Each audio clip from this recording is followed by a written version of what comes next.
Tu Račkauskas. Nu, aš Račkauskas, o tu kas? Aš nuo Lorenzo.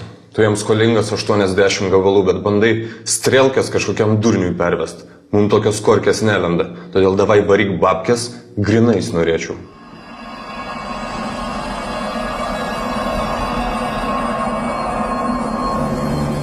Greitai atvarot pas mane ir greitai. Aš tau dabar taip padarysiu, kad tu nespėsi gaudyti. Tai kokį asilą jūs man čia įleidot? Mes pats nesuprantam, kaip išėjėjo. Nu tai meskit jį lauk. Račkauskai, baig duras, tu turėsi didesnių nuostolių.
Klausau.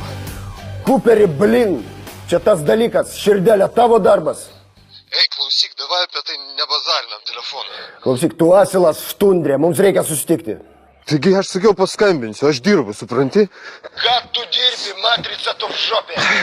Nu taigi aš daviau dabar tam per galvą, kur mane tada suvarė. Supranti? Gerai, davai.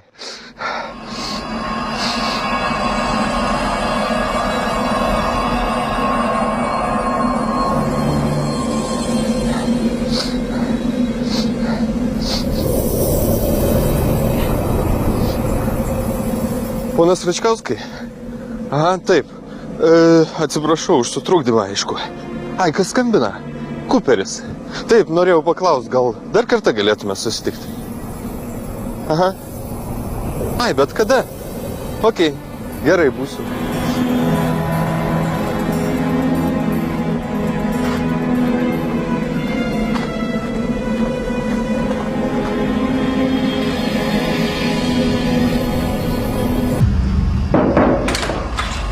Atėjo kaip į šitą.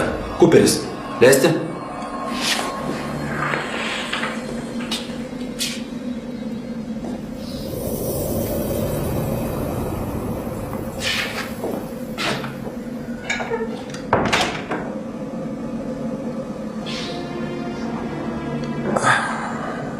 Tai ką, pasikalbam? Mašina man sudegina, skatina. 250 000, kaip į subinę. Palauk, šnekutė. Elkis sąžiningai ir neturėsi jokių nuostolių. Aš dabar atėjau skolos ir spėju, kad jeigu jos negausiu, dar kas nors gali atsitikti. Tai blogiem žmonėm negali ilgai sektis, šitokia mano filosofija. Kiek kita sodyba veisėjose sukišai? Pusę limono kokią. Dabar dėl 80 gabalų keli bangas čia. Sakai, mašina sudegė. Kažkas su instaliacija Hrinova turbūt buvo. Tai ką, kalbamės?